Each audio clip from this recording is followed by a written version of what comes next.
It's the Pete Sousa Show. Sports, Pete. Nobody tells our stories better than our clients. The difference is stark. I was rear-ended at a stop. I thought I was fine, and then once I got home, I realized it's a lot worse than I thought. I ended up having a ruptured disc. You say you're not hurting, and then an hour later, you're saying you're in all this pain. I just felt like most people would think that I was lying. And that's when I decided to call Daniel Stark. I owe a lot to Daniel Stark. They really got me what I deserved. The difference is stark.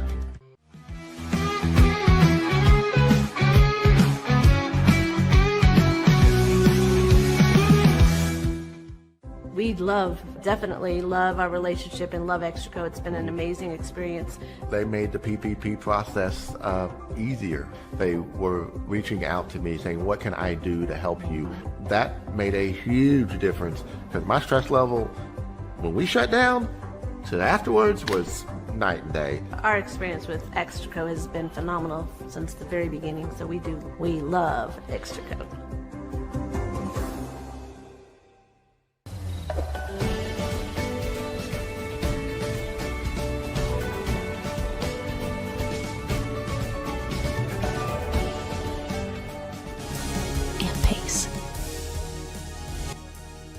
With Ease US makes studio quality voiceovers for your videos online in over 149 languages and dialects. Never been easier to create professional grade videos and voiceovers. Try it today at easeus.com. That's EASEUS.com.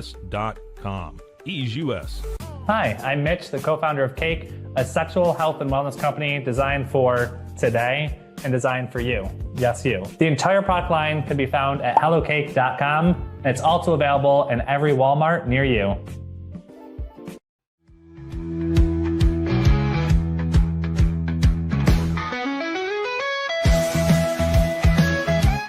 Send money abroad in just a few steps with Remitly. Sign up with your email, enter an amount, choose how your loved ones receive the money, enter your recipient's information, select a payment method, hit send, and relax. Download the Remitly app today. Tervis is all about staying hydrated. Each product is built to last and comes in endless designs to match your personality. Stay refreshed and express yourself with Tervis. Visit tervis.com today and find your perfect tumbler. Looking for tickets to the hottest shows, games, and events? Ticket Liquidator is your one-stop shop for great prices, no hassles, and guaranteed tickets. Whether it's sports, theater, or concert, for the best seats at the biggest events, start with Ticket Liquidator today at ticketliquidator.com. Ticket Liquidator. The You Like Air 3, launched in 2023, ushers in a new era of sapphire ice cooling technology, offering nearly painless hair reduction in just 3 weeks. That's ULIKE.com. You Like. And then Peter Sousa. He had a quick story to tell you about these guys. Peter Sousa.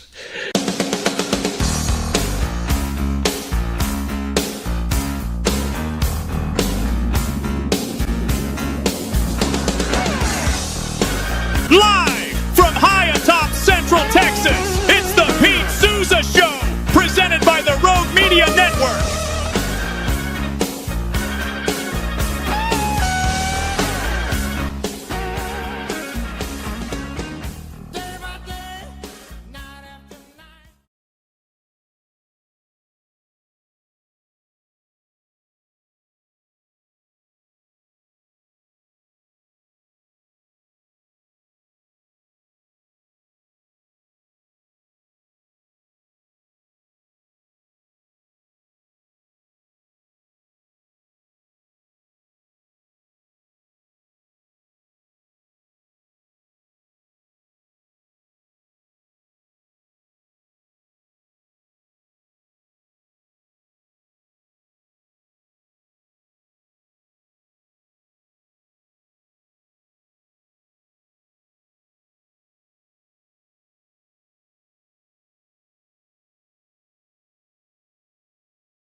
Throw me up, dude. 5, 4, 3, 2, 1. All right, we're good. We're good. We had a little technical stuff early on. As I can see, not a ton of people had jumped on yet, so I'm going to convince myself that it was totally fine. It happened because I was behind schedule. As I was saying, you know, you got to be accountable in life. Can you turn it a little bit more so I can see it? Like, just so I can, yeah, it's fine. It's fine for now, right? I mean, what are you going to do? The Pete Sousa Show is presented by, so yeah, I guess you can take it down a little bit, right? Isn't it higher than it usually is? Like, just like the tilt, right? There you go. That's good. That's good. Perfect. The Pete Sousa Show is presented by Slovacek. Scotty Swingler, he does it all behind the scenes here. Daniel Stark Injury Lawyers, making it happen. Cheers to them. And let me tell you something. It's not necessarily a celebration when you have to use Daniel Stark Injury Lawyers, but I can promise you they will take very good care of you. Very good care of you. So we have a big day today, by the way. We have Gary Myers, legendary writer from the New York Daily News. He is going to talk to us about his new book, Brady versus Belichick. It's interesting that this book came out now. You know, I know Gary didn't plan it this way, but like the fact that Belichick is just kind of cratering right now makes for an interesting environment for this book to be released into. The book is out now. Gary Myers came onto my television screen as a little kid, as a really, I guess, not an analyst or an insider, an NFL insider, to be precise, on Inside the NFL. And then his work just in the New York market. Actually, Dallas Morning News, he was a columnist there too. Can't wait to get his take on this, on his new book. But I want to start somewhere else. There's a bunch of stuff going on right now that I think we need to get into. LeBron, there's a decision that's happening in about 50 minutes, right? We saw the promo yesterday. I have done all the work I can to try to figure out, like, who is the dude in the chair with him. And he's like, honestly, it looked at first, I was like, is that J.A. Adande? Like, is that possible? It could be him. But I can't get official word as to who the person is in the chair with him. Either way, there's a lot that we could speculate on, like what this is going to be about. The first thing I would say is that, and I'm not breaking any news here, I'm just going to go through what the possibilities are. Could be quite possible that he would announce this will be his last year. I don't know if he would do it like this, but what do I know? But that's where most of the money is, right? Like, if you look around, I have no insight. I haven't talked to anybody. I can tell you I have a feeling that it is going to be like something about like Amazon Prime Day being tomorrow. I think that's what it's going to be. I think it's going to be something that leans into a business development for him. I don't know that he would announce his retirement this way. I would think he would do it before camp, but it is the very beginning of the season. I mean, that timing makes you think, okay. And I don't care. Here's one thing I'll say. I don't care if it's if LeBron is like using this for business. Like, he's earned the right. Like, I'm not going to be one of those people that's like, God damn it. Like, you fooled us. You know, like a little bait and switch I wrote down here this morning. I don't care. If there's a little bait and switch, I don't care. I think LeBron James has earned the right to do that. I know this. I know it's getting weird for him. And I do know this from talking to people around the NBA and people we've had on this show. Steve Hartman in the near rearview mirror, somebody who is a legend in sports media and working for Fox Sports Radio out there in LA. LeBron is no longer the guy on the Lakers, right? Now, here's a scenario I want us to all think about as to how this situation will turn out. LeBron is no longer the guy, and he's been the guy everywhere he's been for his entire life. Like, and Luka is the guy. And not only is LeBron not the guy on his own team, he kind of can't go home right now. Like, there have been all kinds of reports, and again, Steve Hartman shared this with us last week, Fox Sports Radio. You know, the Lakers have called the Cavs, and the Cavs aren't answering. Like, they don't want LeBron. At least it doesn't seem like they do right now. And I would be on my ass knocked over if this was LeBron announcing he's going to a different team. That would not happen like this. If it did, it would be, LeBron would be the right candidate to test this out if he was the first person ever to announce his own personnel move, like a trade or something. I don't think that will happen. I think more than likely it's going to be something like a business development for LeBron, maybe a new project, a new opportunity.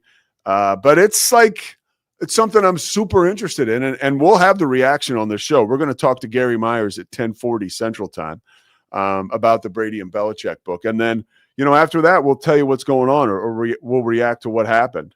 And then we'll get the heck out of here. But that's going to be something that is really interesting and juicy and, good for LeBron. Again, I like the hype. If it's a retirement thing, I would think that I don't know. I don't know Luka, right? And he seems like a pretty humble and simple guy. But, people around the Lakers that cover the team have inferred that, and Steve Hartman, again, one of them last week here, that Luka would not be crazy about that, right? All of a sudden now, your first full season with the Lakers becomes a farewell tour. But that, and what does that do? That makes the first real full season where LeBron James would not be the guy. It makes LeBron James the guy again. So if you're thinking about it and you're LeBron, and look, these guys think about stuff. They have a whole different mindset. The reason that LeBron is so successful, right? You could say whether it's narcissism or whether it's ego, obviously it's skill, but something about Tom Brady, LeBron James, keeps them going into their 40s, right? LeBron's 41. And he just took that $53 million, basically 52.6 million player option to stay in LA, at least for one more year. So, Luka might be like, what the heck, man? What are you doing to me here? But so it'll be really interesting to see what happens. I think it's cool. I think it's fun. Hey, it's Tuesday at noon. I mean, thanks. I appreciate it. He's giving us something to talk about.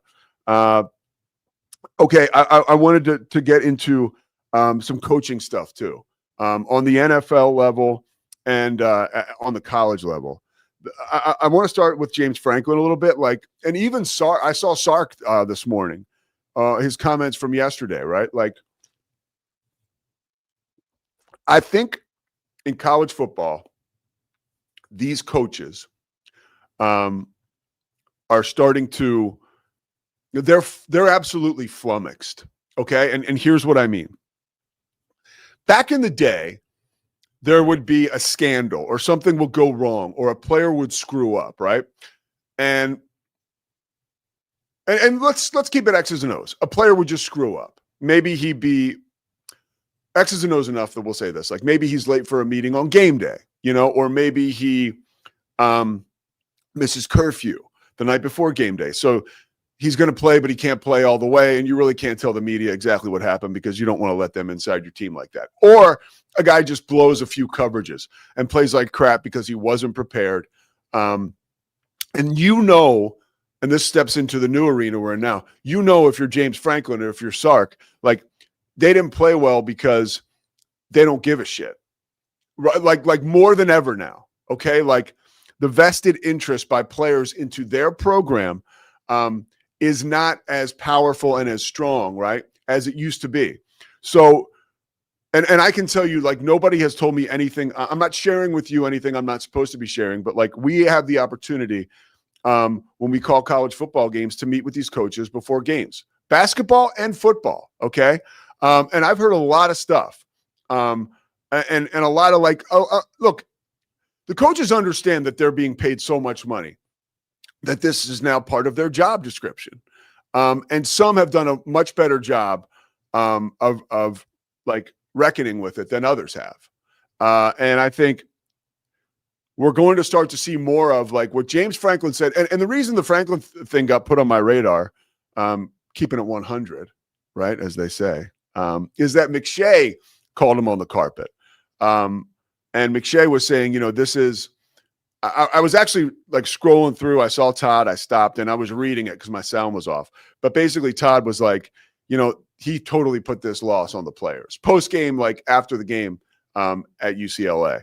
And I think that these coaches are holding on to more behind the scenes information that would blow a fan's mind right now, more so than they ever have been. I truly believe that, like, the behavior is such, and I'm not saying these kids or young men are outlaws. I'm just saying the environment has changed so much and the players have so much more power now that they used to, that coaches are like, first of all, why am I going to protect a guy that's going to go leave my school and go play somewhere else? Okay. I'm the face out here. Like, this is me. I'm just giving you like a school of thought that probably will at least go through my mind, right? Like, why am I going to sit here and be accountable and take all the blame? Because I know that's what I'm supposed to do, but it's getting increasingly difficult when I have guys that will only play for a certain amount of money. I have guys that I know at any moment, when given the opportunity, they will leave the program if they're not playing enough or it's not up to what they felt their experience was going to be. It doesn't take much now for a guy to say, I'm going to bounce, right? And that's not everybody, but it's a large group of the players now. And so coaches, I think, sit in front of the media and they're like, why am I going to take this? Why is this going to be on me, James Franklin? Because these guys like aren't doing their jobs. They're not responding. They're not showing up. They know that they have enough money. The checks are still going to clear. Like the punishment of, hey, you got to wake up early and do a mat drill with the strength coach is no longer sufficient, dude. It's like, I'm not going to that mat drill. Like, my contract says I don't have to go to mat drills. And then, my contract also says I get paid on the 1st and 15th. So let's make it happen. Like, I will tell you that stuff is going on. And maybe not that pronounced in every program, but there have been conversations like that. And I can promise there are vibes like that all over the country. So I'm not trying to give, particularly in this case, James Franklin, I'm not trying to give him like an out, but I do think that there should be more of an understanding by the college football fan as quickly as we jump on these coaches for if we can sniff a guy not being accountable, we pounce, dude. We pounce.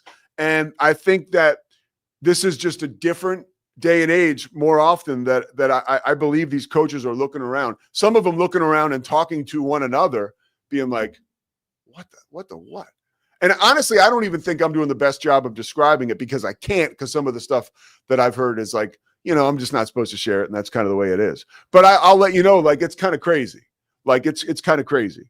So just that should be something that we all keep in mind when we pile on these coaches after losses, because we feel like they may be kind of, over there. It's kind of weird. And I think you see it too. I think it's harder now at the more powerful programs. Like, watching Feinbaum this morning.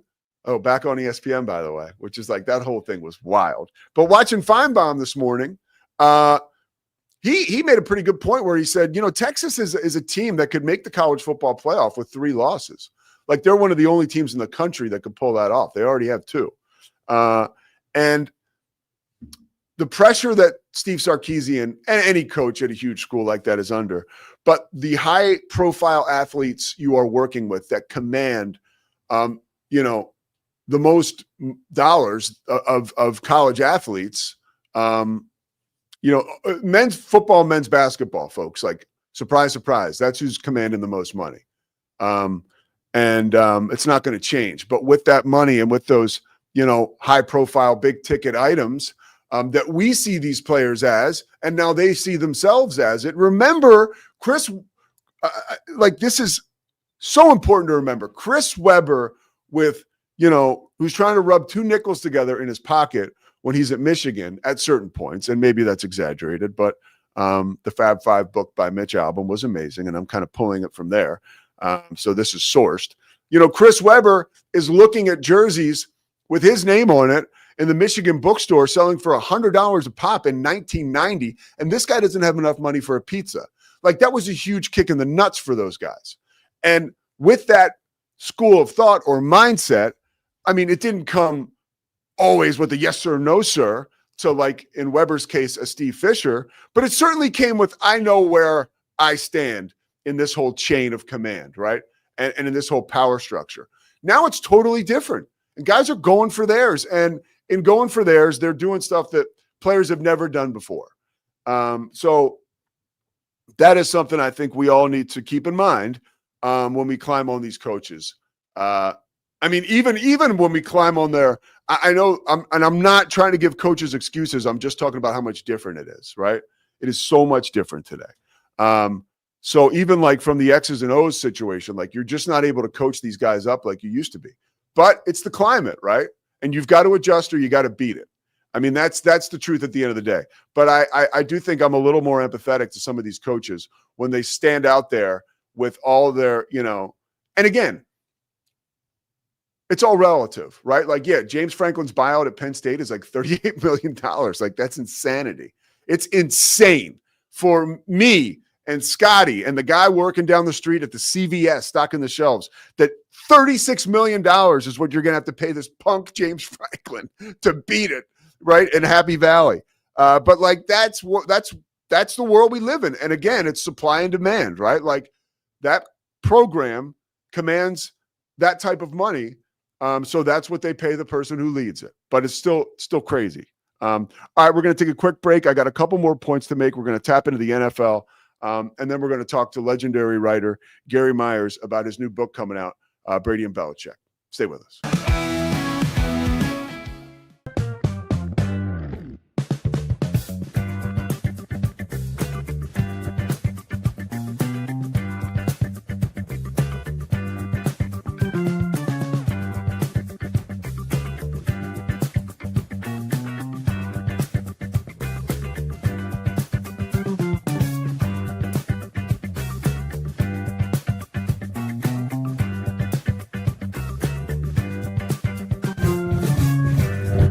Bubble allows you to make it real and for it to actually work. So I feel like Bubble bridges that gap and being able to give people the opportunity to make their ideas come to life really quickly too. I love that I can sit down and build something the way that I think it should be built and have the control over it. Bubble turns ideas into fully scalable apps. Try Bubble today.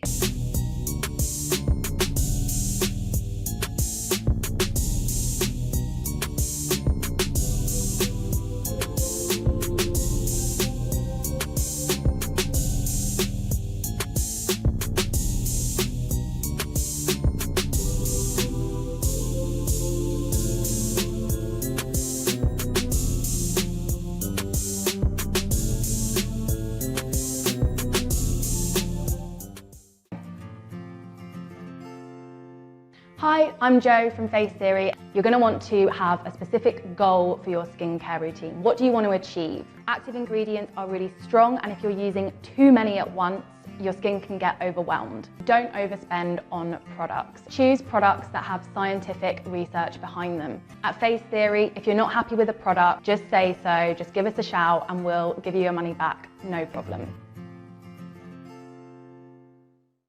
I know you're gonna love this Kodak Dot Plus printer. You guys just connect it to your smartphone and then you're gonna use the Kodak Photo Print app. It's going to print you a 4x6 photo. I am just in awe. I love how these turned out. Also, the printer comes with a free cartridge of 10 photo sheets. I can assure you, you are going to love this printer as much as my family has. You guys have to check it out for yourself.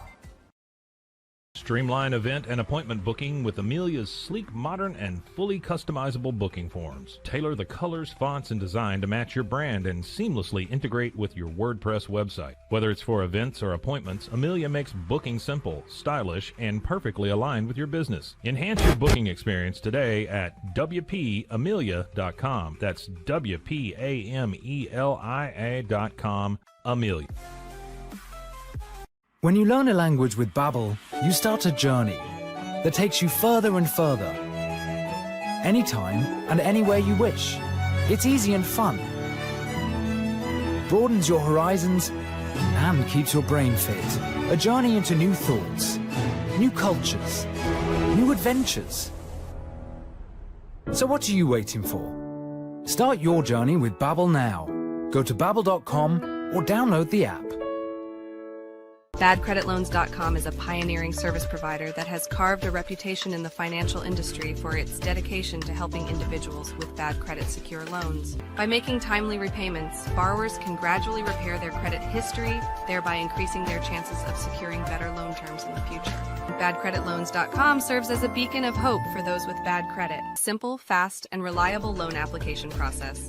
And its commitment to responsible borrowing makes it a trusted partner in the journey towards financial stability.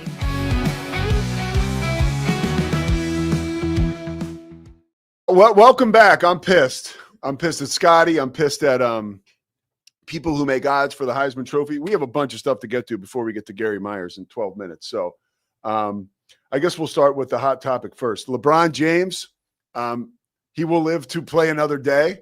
It was a Hennessy ad that he was pumping up. So, yeah, you have it? Yeah. All right, let's watch this. And by the way, we won't make you watch the whole thing because it's kind of annoying. Preface. Well, everyone's on pins and needles across the country. You ready to go, LeBron? Where's the powder? Left it at home. LeBron, fans want to know where you're taking your talents this year. What's your decision? The guy's talking to is like in this Michael fall, Singletary on a diet. man, this is tough. In this fall, I'm gonna be taking my talents to Hennessy VSOP. VSOP. What is VSOP? I think there was a song by a bunch of women that I really liked. It was called VSOP a little bit ago. It's like a hip hop R&B song. Either way, man, anticlimactic for sure. But hey, it was fun. Scotty pointed something out to me that was super interesting. That LeBron single game tickets to the Lakers' last home game, the lowest one. There it is. This Swingler guy. Okay. Look at that spike yesterday. I mean, come on, guys. Right? Like, that's the one thing where I think the Lakers are probably like, hey, they're probably happy about that. You know, like they're like, hey, thanks, LeBron. Appreciate it. This does not surprise me. And again, I think LeBron is one of the few athletes who has the ability to do this, who has the juice to do this. And I could care less. And good for him, honestly, for not taking himself too seriously either. Because the first decision was a disaster, right? And he knows that. So he's probably like, you know what? Like, this is going to be fun. He likes to poke fun at himself. That's fine in my book. Swingler, what do you think? I know you're a LeBron fanatic. So let's just check in with you real quick. Yeah, I just need to clarify. LeBron has been my favorite basketball. I'm 33 years old, for the record. Well, you just give context. LeBron, you asked me to talk. Here's my spiel. He has been my favorite player since elementary school. His longevity is unmatched by anyone not named Cal Ripken or Tom Brady. And I have been, that ad opens with, fans are on pins and needles. I was like, me, I have been emotional about this for 24 hours. So I saw that during the break and I was like, all right, I'm done.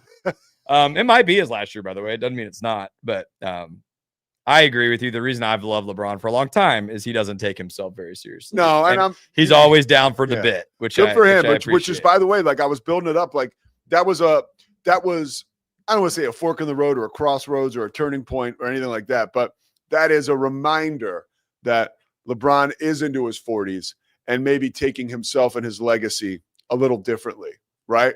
Taking it on a little differently, and I think that's fun. Okay, I did want to, and Scotty, pop back up in a second for this when you're comfortable too. So I'm looking at, I saw the numbers moments ago. Sawyer Robertson, he is first in the country in passing yards, first in the country in passing yards per game, and first in the country in touchdowns. Now, this young man, Sawyer Robertson, for anybody who is living under a rock, plays in a Big 12 conference where the Heisman Trophy winner played in last year. Okay. His team is 4-2.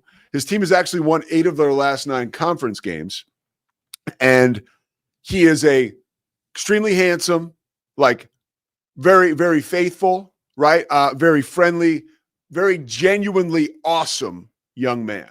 Yep. And I can give you a little nugget here. Like, if the Heisman campaign does eventually get out of the garage with Sawyer, a lot of it will be, I would believe, and I think I have good reason to believe, will be based on the amazing character that he has and his amazing numbers and skill set.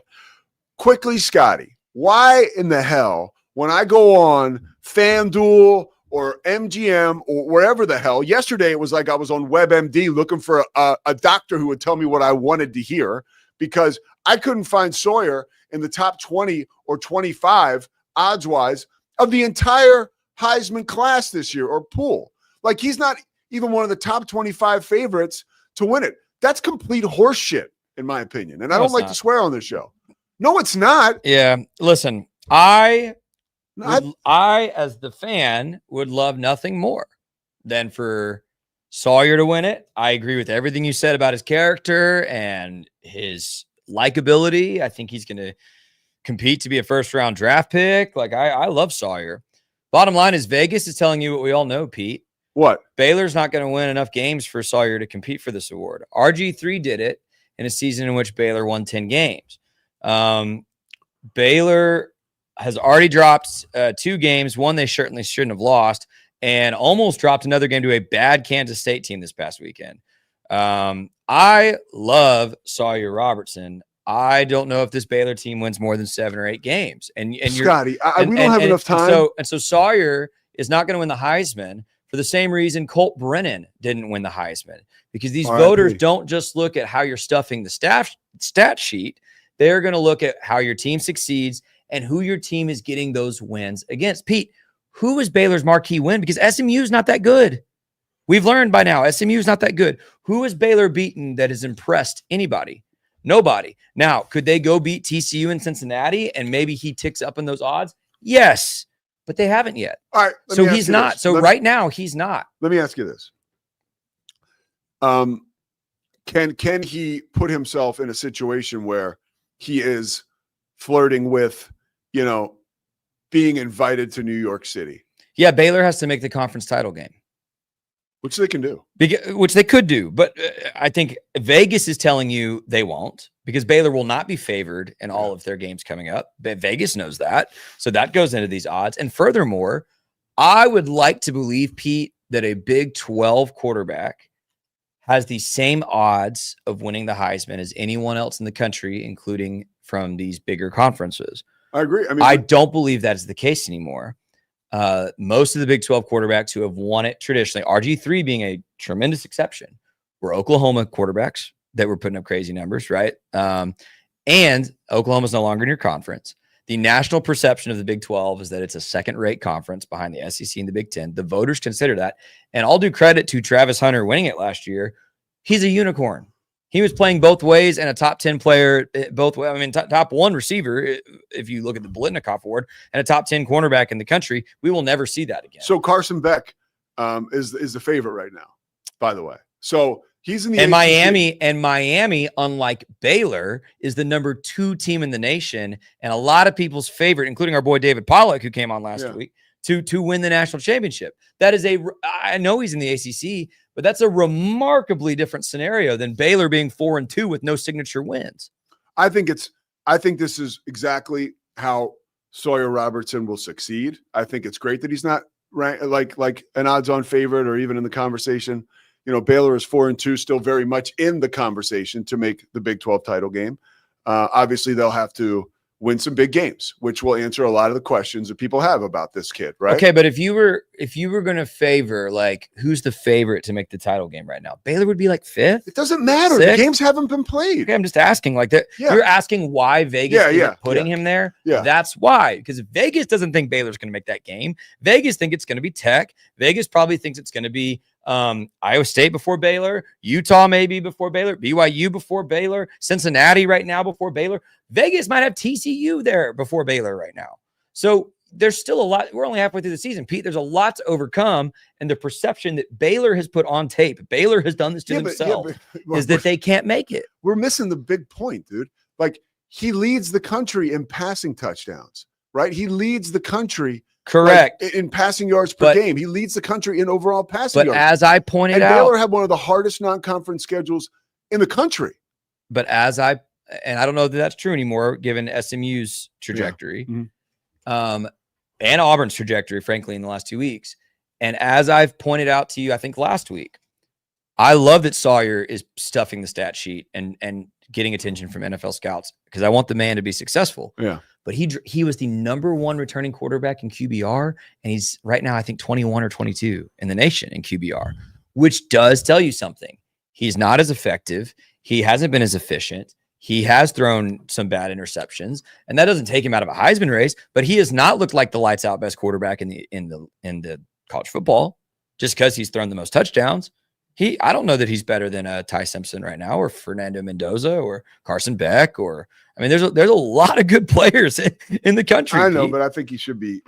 I love him. I would love it. I think it's ridiculous, and that there is that, and I don't want to get on this train right now because the great Gary Myers. Has he been better? We're not going to keep Gary waiting, huh? Has he been better than Brendan Sorsby? Yes. Does Vegas think so? No, I guess not. Well, there you go. I don't know that Sorsby's even. I'd have to look again at the odds. The great Gary Myers is standing by waiting, and we don't make Gary Myers wait. That's for sure. I never had to wait for him when he came onto my television set on HBO as a young kid, where I couldn't wait to see him come on inside the NFL because he was about to tell me exactly what was happening around the league. And now he's going to tell us about Brady versus Belichick. There he is, Gary Myers. Hey, Pete, what's up? Hey, man, thanks for making the time to do this. Of course. My pleasure. You're one of the all-time greats. I just mentioned, when I was a kid, it was really neat. You were one of the, if not the first insider, right, to kind of come into my living room and talk about you and Will McDonough, really, right, around like that day and age. It was really cool. And this book, Brady versus Belichick, I have not read it yet. I cannot wait to. And I've heard some really good reviews on it so far. So I'm so pumped to get into this with you. Yeah, you don't want to talk about HBO? That's one of my favorite topics to talk about is those days on Inside the NFL. It was Will McDonough. He was the one. He was the trailblazer for people like myself who were newspaper guys to be able to do the crossover and get on TV when the networks realized that the newspaper guys knew more than anybody else. So it was Will, then it was me, and then it just opened the floodgates after that. But how was it? How did you end up on Inside the NFL? It was you. It was Nick Bonacani, yourself, right, and Len Dawson. Yeah. How did you end up on that show? Well, what happened was I was working in Dallas, and it was towards the end of the 1988 season when the Cowboys were 3-13, and they asked me to come on and talk about the problems in Dallas. The team was for sale, and what was going on with Landry. Was he going to be able to keep his job? So they flew me to New York to come in the studio, and I made a statement. It was kind of a prediction. I didn't know it was going to happen, but they said, what would you do if you were going to buy the team? And I said, the first thing I would do is call Tom Landry into my office and say, I can't tell you how much I appreciate the 29 years you put in. You're going right in the Ring of Honor. We're going to put a statue of you in front of the Texas Stadium, but I'm a new owner. Team has been on the slide. I'm going to start over here. And I would tell him, we'll do anything we can to honor you, make it seem like it was your decision, etc. And, about 6 weeks later, Jerry Jones buys the team. He didn't quite do it as tactfully as I would have, but that's exactly what he did. So they must have thought I was pretty smart. And they asked me to join the cast that September and be on every week. And I was there for 13 years. So it was a lot of fun.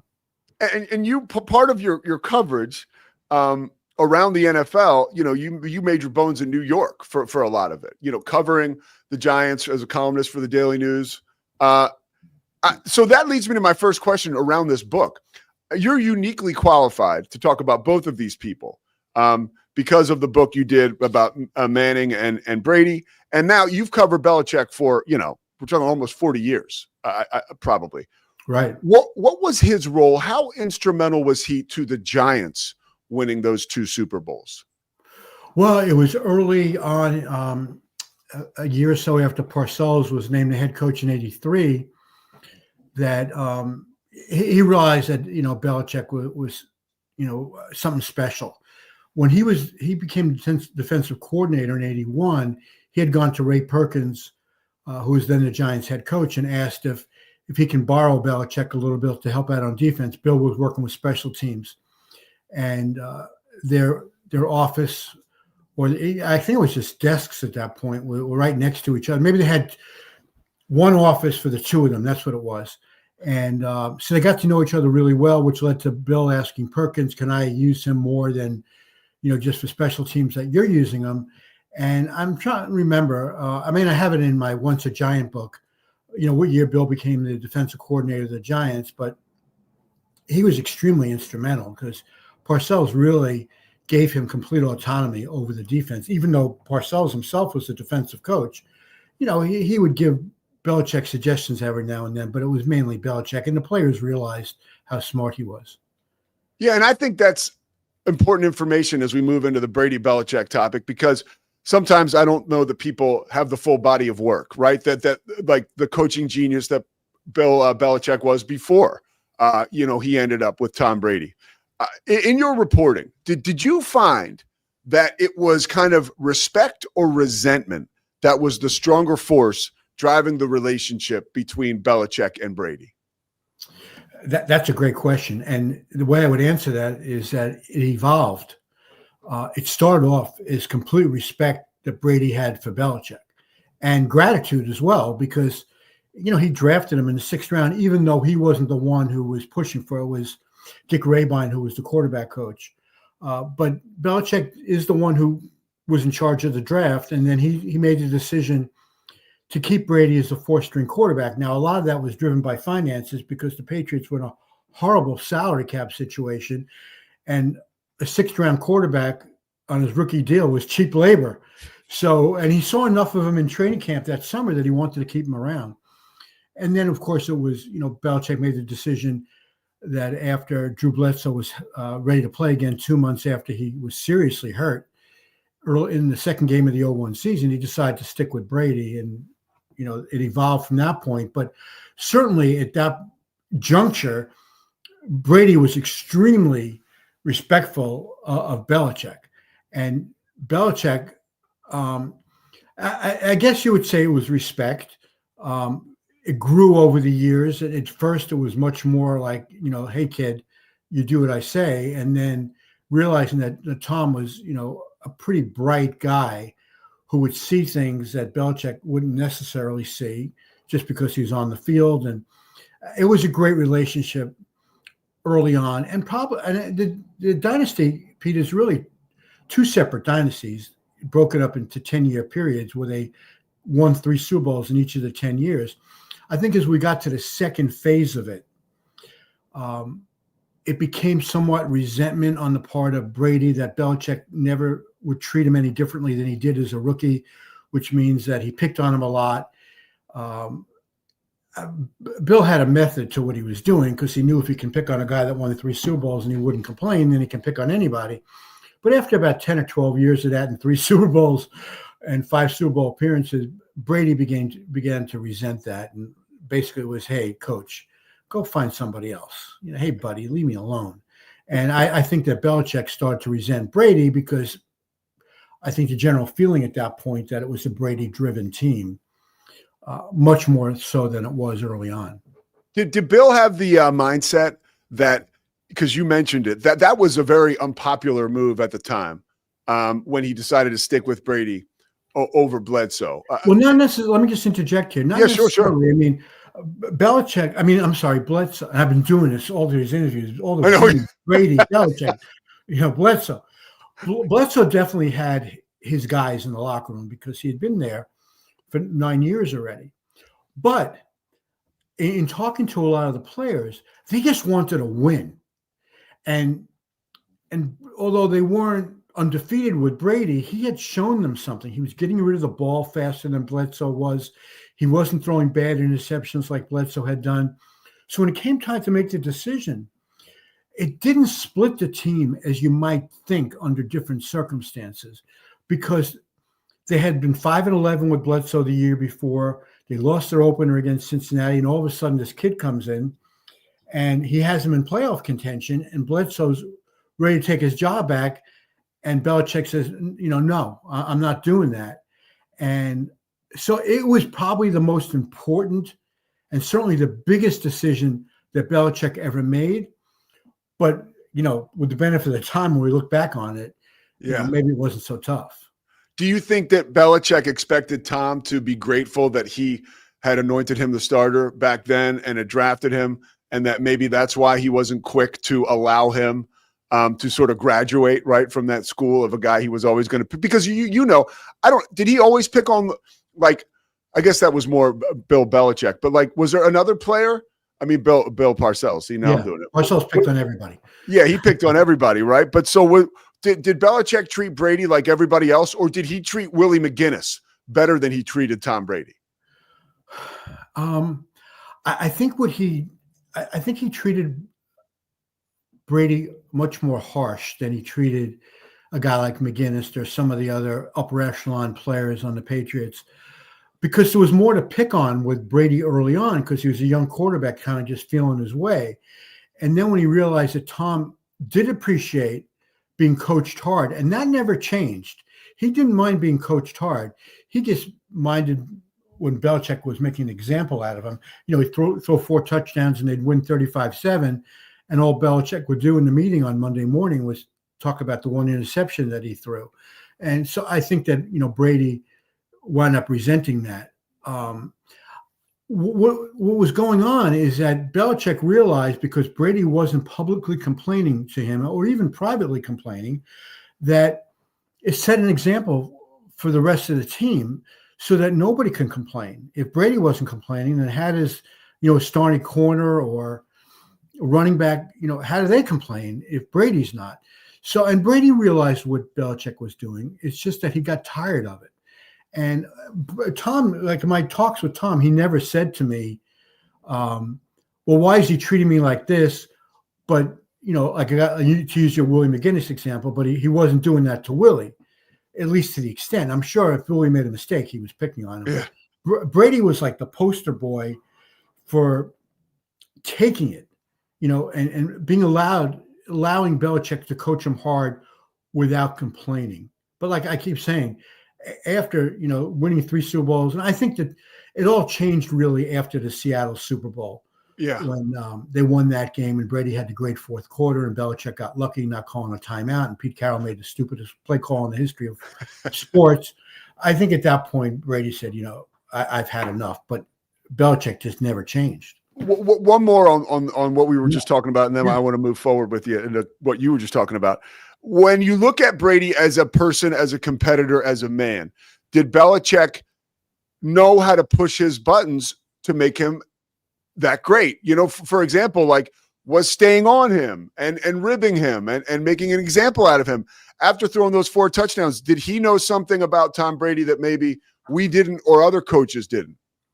Well, I think what he knew, Pete, was that he could take it and that he had thick skin and that he did like to be coached hard. But the problem in their relationship was that Bill never transitioned away from that. And Brady did reach the point where he didn't need that anymore. I think it definitely drove him to reach the level that he did. There's no doubt in my mind that the way Belichick handled him early on drove Brady to be the greatest quarterback of all time. But Belichick never, realized that Tom had reached a point where he didn't appreciate that anymore. And he wanted Belichick to treat him differently. And and all the people I spoke to, I just never got the impression that Tom went to Belichick and told him to back off. He probably just thought at some point Bill's going to realize, I don't need this anymore. But that just never really happened. And the one who's really outspoken about it is Tom Brady Sr. Oh, yeah. So what did you glean from him? Well, and I thought he had a great line that with Belichick, the way he looked at Tom it was expectation and not appreciation. And there needed to be both. And Tom Sr. just felt that Belichick believed that he had interchangeable parts and that he can win without Brady if need be, which we know, in through Belichick's history is just not true. So I think, Pete, I've always felt, and I know Tom really well, and that's just my way of saying that I think that Tom Sr. verbalized what Tom was thinking himself and surely had told his dad because they're best friends. But Tom, the quarterback, felt it would never have been correct for him to go public with it. Yeah.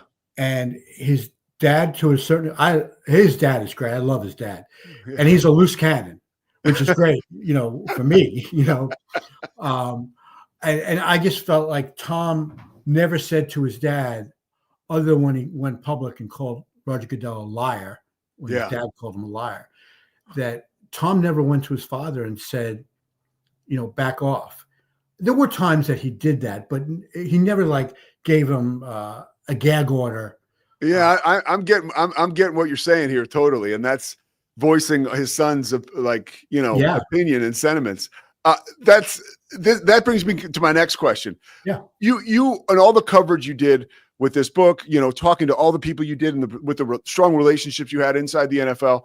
Was there a moment or a story that you had not heard of before that was sort of something you uncovered that you were like, wow, this says a lot about how these two guys felt about each other? Anything I'm not trying to give away all the secrets in the book, but anything that you found out that surprised you, Gary Myers, you're like, wow, this is something else. Well, not necessarily. Well, I did a book, Brady versus Manning, that came out in 2015. Mm-hmm. And, I spoke to Tom for a really long period of time doing that book. And so I think this interview I'm going to refer to was probably like 2012, somewhere around there, 13. And I said to him, has there ever been, and they used to meet on Tuesday nights every week throughout Tom's career. And I said, was there ever a point where you're meeting a Tuesday night, it's 10 o'clock, you looked at each other and you say, okay, we're going over the game plan. We got this. We're under control. Let's go drive up Route 1 and go, share a pizza and a pitcher of beer together or something like that. And just kind of kick back a little bit because you guys had already accomplished so much together. And he said, never happens. Now, that's not that unusual because coaches and players don't usually socialize together, but they had been together for over 10 years at that point. And you'd think that maybe they would have, appreciate each other outside the work environment. Well, and it reminds me of that other team that you covered with Troy Aikman and Jimmy Johnson. Jimmy saw that Troy probably needed that personal connection and they go shopping for fish and the rest is history, right? Yeah. I mean, Jimmy was really a smart guy. Yeah. And Belichick is obviously also, but Jimmy was much better with the interpersonal relationships. And he knew he had a problem. I don't mean to get off the track here, but he knew he had a problem with Troy because of the whole Steve Walsh situation, if you remember, where he drafted Walsh in supplemental draft. He was his quarterback at Miami, and Troy really resented that. And so it was like 2 years in, and he decided, he realized that Jimmy was really into fish tanks and the aquariums and all that stuff. And Troy had expressed an interest in it. So Jimmy went over to Troy's house one night. They ordered all the stuff for Troy to get an aquarium going in his house. And they bonded over guppies, and goldfish. I mean, that's really true. That's what happened. And they are best friends now. In fact, the only area of friction is when they bring up Jimmy leaving after winning back-to-back. And Jimmy told me this story for one of my books that they were sitting together having a beer one night, which Brady and Belichick never had. And Troy, and this is after that the Patriots had won like 4 or 5 of these things. And Troy looked at Jimmy and he said to him, and it wasn't with love in his eyes. It was almost like, damn you, Jimmy. And he goes, we could have been Brady and Belichick. And they could have. I think they would have won 4 in a row because they won 2 in a row with Jimmy. They got to the NFC Championship game the next year with Switzer, enough said, I don't even know. And you tell And then they win one with Switzer. Yeah. Yeah. And then they won it. The next one was Switzer. So Switzer could have won back-to-back easily. I'm convinced that Jimmy would have won that year that they lost to the Niners in the championship game. And then if Switzer can win a Super Bowl the next year, then certainly Jimmy would have won it. So that's 4 right there. And who knows how many more. They would have been considered the greatest team in NFL history. So, I agree. Yeah. So, Jimmy telling me that story about Troy, I thought was really eye-opening that he was, we could have been Brady and Belichick. But the other thing is that I asked Tom was, have you and Bill ever talked about what you accomplished together? Now, you see how complimentary they've been of each other since the separation. But that level of appreciation was never verbalized when they were together. And I think it's because Belichick wasn't that kind of guy. And if Brady wanted to say it, he just probably thought it was never appropriate. So I don't think there was they never expressed to each other what they meant to each other until Belichick basically kicked him out the door in 2020. This is so interesting, Gary. I appreciate you taking the time to do this. When you're putting a book like this together and you get to the part about, Robert Kraft, right, and his involvement with these two individuals, was there a moment in time, because it certainly seems like to me that Kraft, Team Brady, right, they end up being together. Was there a moment in time where that transition where maybe Kraft was in between these two individuals and he said, "Oh, okay, Tom is the guy I want to hitch my wagon to," and was any of that personal, right? Like, did Kraft feel like Belichick maybe wouldn't give him the access, or maybe he felt the same way that Tom felt? Like, was there any bonding between those two, Brady and Kraft, over the way or the type of person that Belichick was or is? Well, you've seen the back and forth between Belichick and Kraft in the last few years, where clearly it ended very poorly in New England for their relationship. But what I found really interesting, now you remember in the 2017 Super Bowl, Philadelphia against New England, where Belichick benched Malcolm Butler and still hasn't explained why. And that was at the root of a lot of the problems there. He never explained why. And then Nick Foles, a career backup, and I like using the term, he threw a party against the Patriot defense in that Super Bowl. And Butler, who played 99% of the snaps in the AFC Championship game 2 weeks earlier, played one special team snap the entire game. When he came in, I think it was for Devin McCourty, for whatever reason, for one play in the game. And he stood on the sidelines. He was crying during the national anthem. Everybody thought he was emotional because of the anthem. He was crying because he knew he wasn't going to play. So anyway, after that Super Bowl, where Belichick's getting all the criticism for not playing Butler and then never explaining it, Kraft basically put Belichick on double secret probation going into the 2018 season. And Pete, I don't know this for sure, but if the Patriots didn't have a good season in 2018, I think he would have fired Belichick. So what happens? Not only do they win the Super Bowl, but they win against the Rams that were, scoring a ton, just like that Rams team they beat in their first Super Bowl, the greatest show on turf. This was like the second, the incarnation of the greatest show on turf was Sean McVay. So New England wins that Super Bowl 13-3. Belichick plays zone that game when they played man-to-man the whole season. The McVay, the offensive genius, never adjusted. And Kraft is thinking after the game, well, maybe this guy's not done. He's still got a lot of gas left in the tank. He's still a genius. So the next summer is when they had the confrontation where Brady wanted an extension, and Belichick is telling Kraft, "Hey, Robert, he doesn't have much left. This can go at any time. And we can't commit all this money and years that Tom wants." So Kraft, in a decision that he's come to really regret, sided with Belichick. And what he did was, Tom had 1 year to go in his contract, and he agreed to cut the year off his contract and not make him, and they couldn't franchise him. It's kind of like what he did with Parcells when Parcells was so unhappy. He got rid of the last year of the contract. Yeah. But he didn't give up his rights to him, because we know that he had to make a deal with the Jets the Jets had to make a deal with him to get Parcells, but because he loved Brady and considered him, he really considers him his fifth son. He said, "Okay, Tommy, I'm not going to stand in your way. You can be a free agent next year." He decided to side with Belichick because he thought Belichick had more years left in him.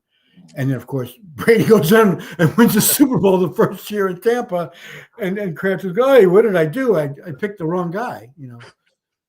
What about this is such great stuff. When you look at these two guys, like Belichick and Brady, and how they separated, right? Like you do. I feel like, well, let me ask you this: how did Belichick respond to you writing the book, and when you reach out to him for comment? Like, he knows you, like you have a different relationship with him than most writers. So how does he respond to someone like you writing a book like this? Well, I can say I've known him since 1979, which just shows how old I am. Was he with Baltimore then? No, he was with the Giants. He was with the Giants. Okay, yeah. He was on the Giants' first staff. For Ray Perkins. Okay. So I've known him since 79. I never had what I portray as a close relationship with him. He treated me like everybody else, which meant poorly for the most part, especially once he got to Cleveland. I mean, he was just a pain to deal with. And then when Deflategate happened, I'm sorry, when Spygate happened in 2007, and I was writing for the Daily News, it was a great tabloid story. I mean, you couldn't ask for anything more than Spygate and Deflategate. The Patriots were almost considered our third team because we just were writing so much about them. Yeah. And, New York fans hated them. So in 2007, I was really tattooing Belichick over Spygate. Any chance I had, I ripped him. It was kind of fun. And I know it bothered him because anytime I was up in New England, he would have to answer my questions in a press conference. But if it was more than 6 words, it was a lot. So I had a really bad relationship with him for 13 years. I mean, I didn't necessarily have a bad relationship with him. I had no relationship with him. So, Pete, this is actually a pretty funny story. Hope I'm not going too long on this. No, this is please. Okay. So 2020, I'm on the Hall of Fame committee, the voting committee. I've been on that since like 2010. And they formed a special committee in 2020 to pick the centennial class for the Hall of Fame. It was going to be 10 seniors instead of 3, and then 2 coaches instead of 1, and then a handful of contributors. And it was a committee of 25. We would pick the finalists, and then our entire committee would then vote on it, which was mainly a formality. So they picked a committee of 25, which included 12 out of the normal 50 voters from our regular committee. So I was very honored that they picked me. I knew Belichick was on this committee. And 2 days or 3 days before we were going to meet in Canton after the 2020 wild card round, Belichick and the Patriots and Brady lose to the Titans in the wild card game, which turned out to be Tom's last game. Yeah. So I walk into the conference room in Canton, and they had a dinner the night before for the voters, but Belichick wasn't there because he was doing the exit interviews in New England. And a friend of mine, Barry Wilner, is sitting at a table, and it was like a horse-shaped table. So Barry's sitting there, and there's 2 seats empty next to his left. So I usually sit next to Barry at these meetings, and he had saved me a seat. So I go to sit down, and I see that there's a red loose leaf binder, it might have been blue, next to me. And I didn't know who it belonged to. And the guy 2 to my left says, Bill is sitting there. And I thought he was talking about Bill Polian. So I said, "Oh, Polian and I get along great. That'll be fun to sit next to him for 8 hours." He goes, "No, it's Belichick." And I go, yeah. And so I'm thinking, these meetings are long, and if you kind of chat with the guy next to you during the breaks, it makes it even longer. So I decide I'm going to be the big one here, and when he goes to sit down, I'm going to stand up, extend my hand, and say, "Hey, Bill, it's good to see you. Sorry how your season ended." Pete, I'm telling you, I'm not exaggerating. We had the best time. Wow. We had the best time. He was so good on some of these older players that people of, my generation have heard of but didn't know anything about. He was really curious about the whole process. Like, why wasn't Kraft a finalist, and how come Tagliabue hadn't gotten into this point? So anytime we had a break, we would just kind of tell him stories, and I saw the side of him that his friends of his had promised me existed, Yeah. but I had never seen myself in all the years I've known him. So ever since that point, we took a team picture afterwards and we stood next to each other, and ever since that, he gave me his email address and he said, hey, let's just stay in touch. And so I would text him, I would email him a little bit during the season. The morning of one of the season openers, I think it was in 2021, maybe, he's got a 4:00 game on the season opener. He mails me like at 10 o'clock in the morning that day and says, how come such and such isn't a finalist? He wasn't on the regular committee, but we had gone through the next year's process. And he's asking me like why a guy isn't a finalist. And I'm going, I can't believe the guy is, the season is starting in 6 hours and he's emailing me about, the Hall of Fame vote. That's a hardcore football guy that wants this thing to be done right. I mean, that's so cool, right? Yeah. Yeah. So when I did my Once a Giant book, it was really crucial for me to interview him. Yeah. And I had his email address and I said, Bill, I will come meet you at 2:00 in the morning at the end of your day, 6:00 in the morning. If that's when it starts, I'll meet you at the lunch break, whatever you want to do. I just need 20 minutes with you. And he said to me, I'm not afraid of talking to you about this subject. I love talking about the Giants.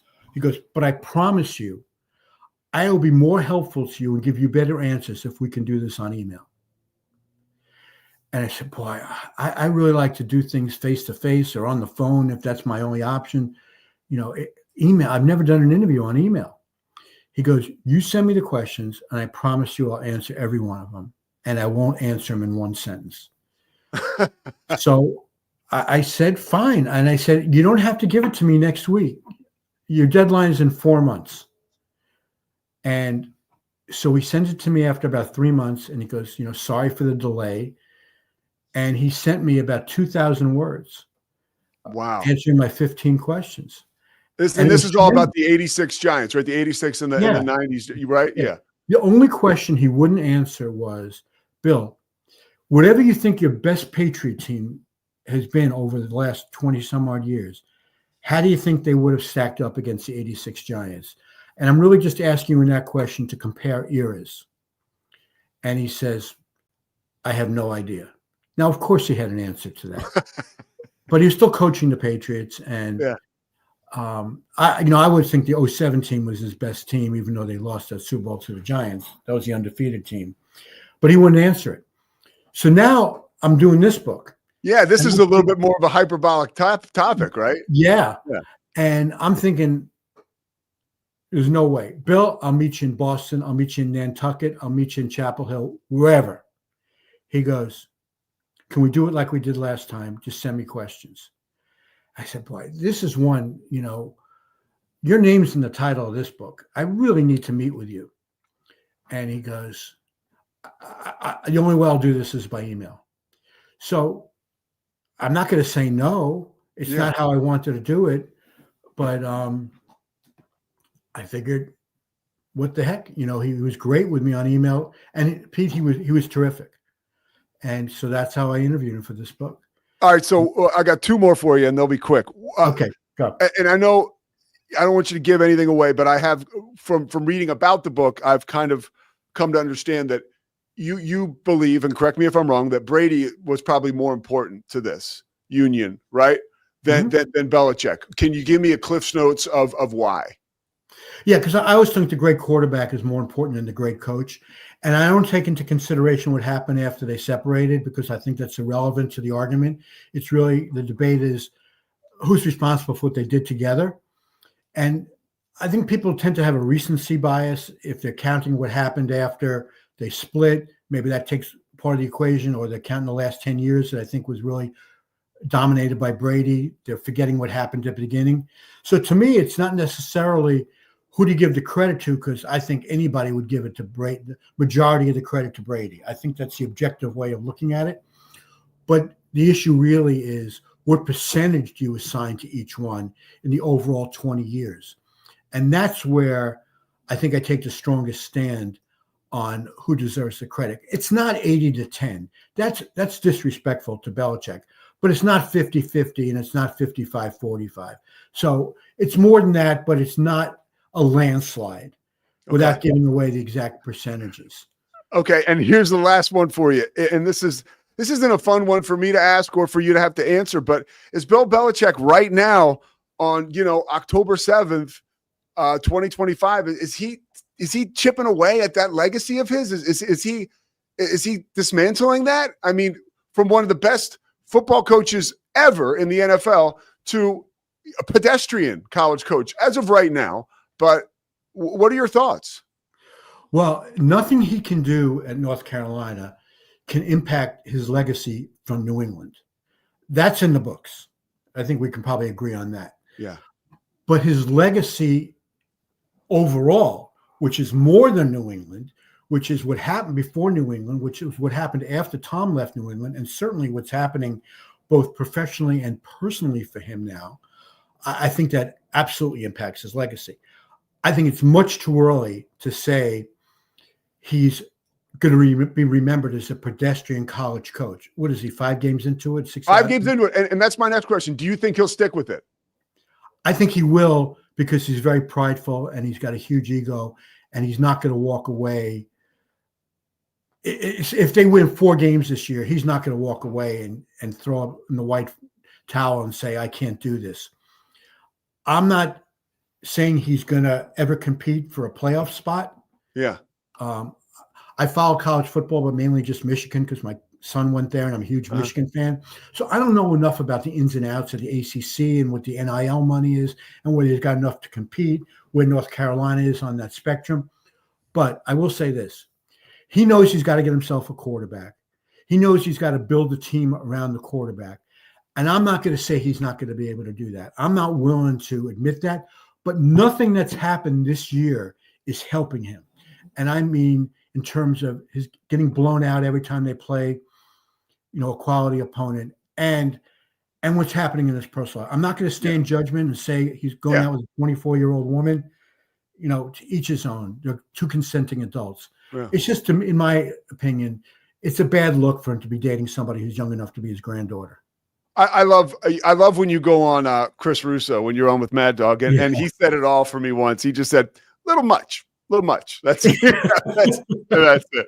Hey, Gary Myers, the book is Brady versus Belichick. Gary, you're a legend. Thank you so much for the time. I don't know about being a legend, people. I appreciate you asking me to come on. Yeah. All right. We'll talk soon, man. Thanks so much, Gary. Take care. It's great to see you. Good to see you too. Wow. Brady versus Belichick. That was a treat, man. That's the book. Pick it up. I am going to be, I'm always out in Cameron Park. That's how I listen to my books. I consume them when I'm traveling or when I'm running or walking sometimes now. But I will be listening to that, like probably downloading it. I'm finishing up my Mike Tyson book right now. I'll probably be downloading that today, and then it'll probably be going in heavy rotation starting next week. So I'm in it with you, but pick it up, check it out. Brady versus Belichick. When we come back, we're going to wrap it up. Liz is in the studio, right? I'm going to talk about a documentary, Scotty, that Liz would probably really like to see, that I saw the first 45 minutes of last night. It was really your era, Liz. You missed out on it. The Pete Sousa Show is presented by Slovakics. We'll be right back.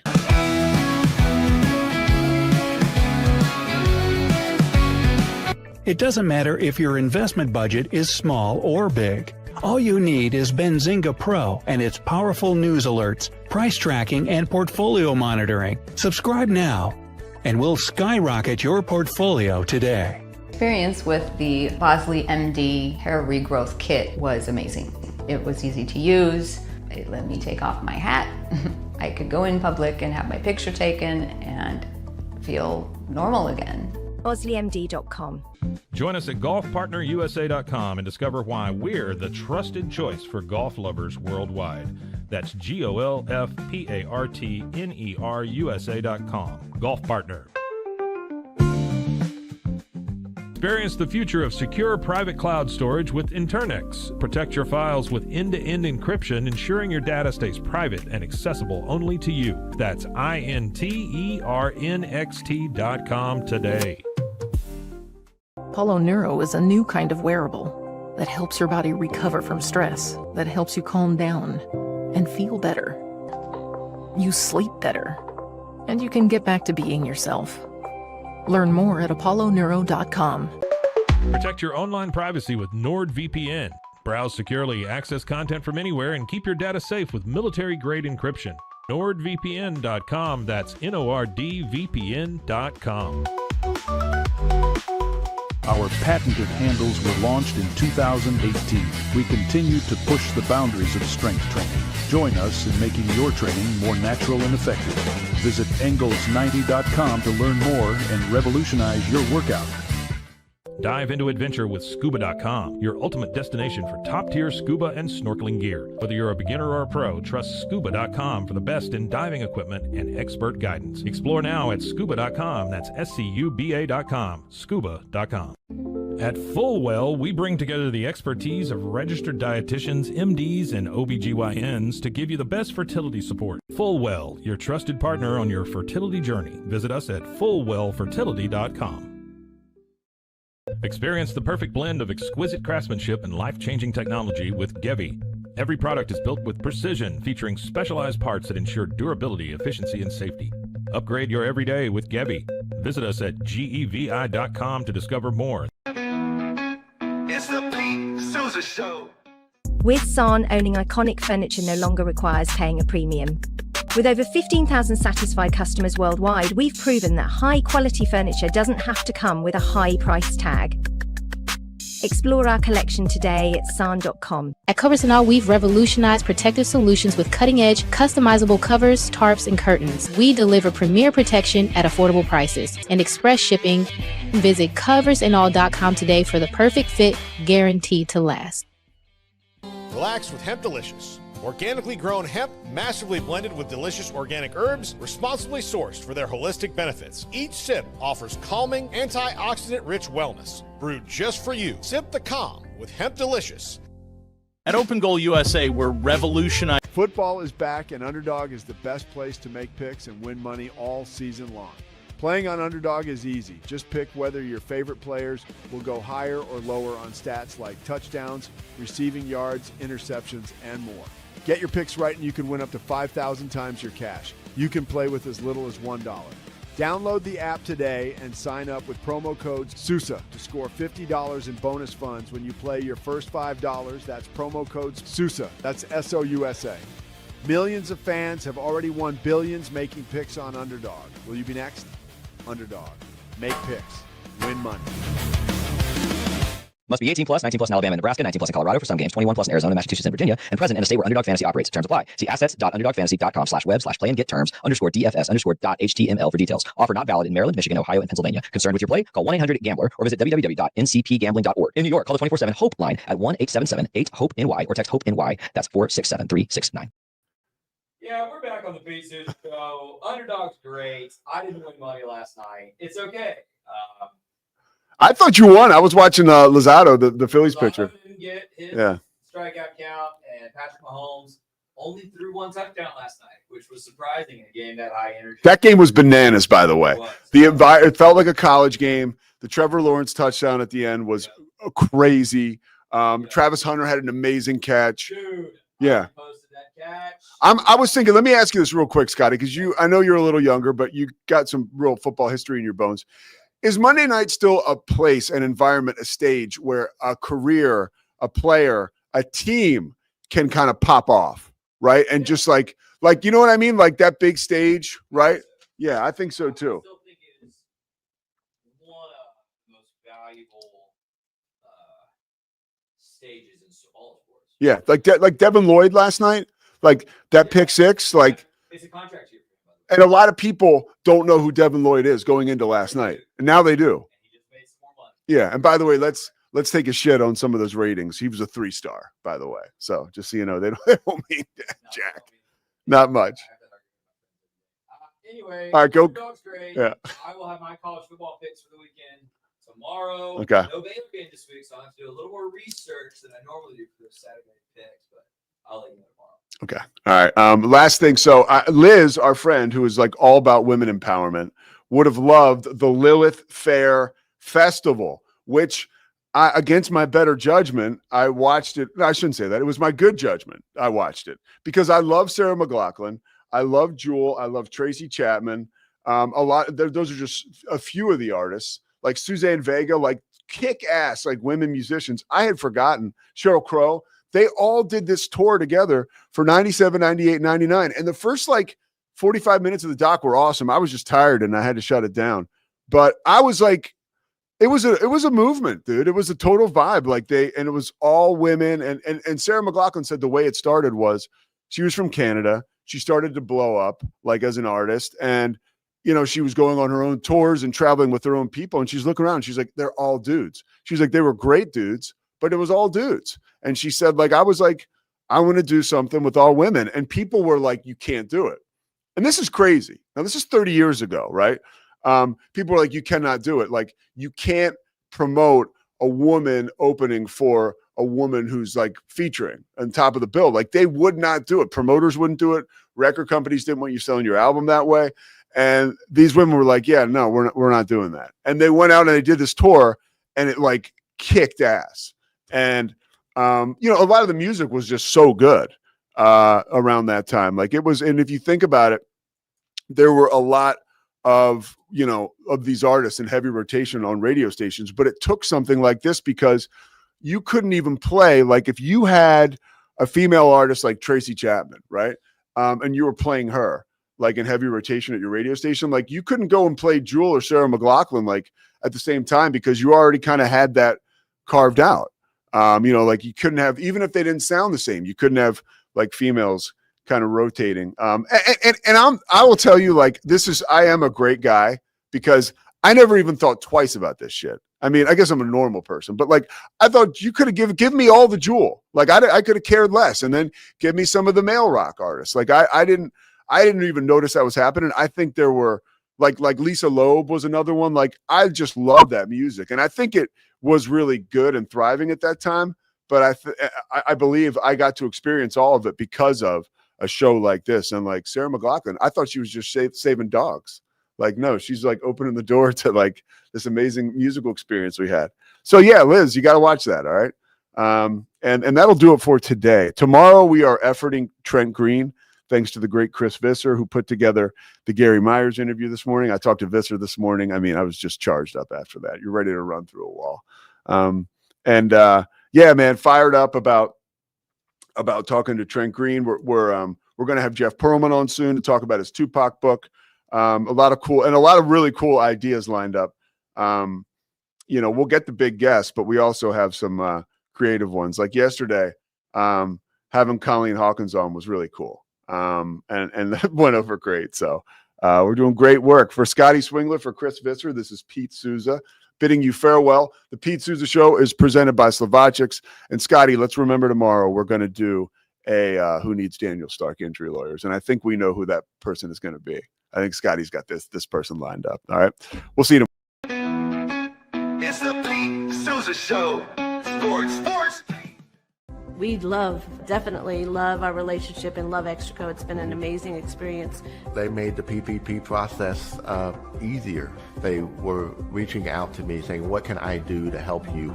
That made a huge difference because my stress level when we shut down to afterwards was night and day. Our experience with Extraco has been phenomenal since the very beginning. So we love Extraco. Show. Sports. Nobody tells our stories better than our clients. The difference is stark. I was rear-ended at 70 miles an hour. I was injured, had a concussion. The insurance company, they delayed. They were playing games from the initial conversation. They weren't going to help me. The biggest thing I learned through this is that you can't go through this alone. I called Daniel Stark. They were going to help me and everything was going to be all right. Daniel Stark got me 10 times the insurance company offered. The difference is stark. Show. Sports. Our professionals are not only experts in managing urgent concerns, but also in providing top-notch preventative health care.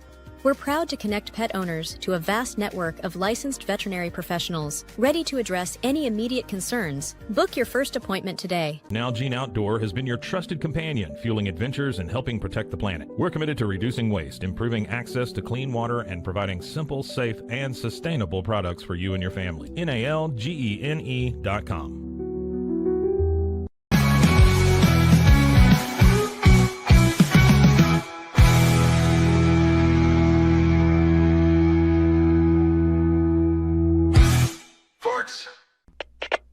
We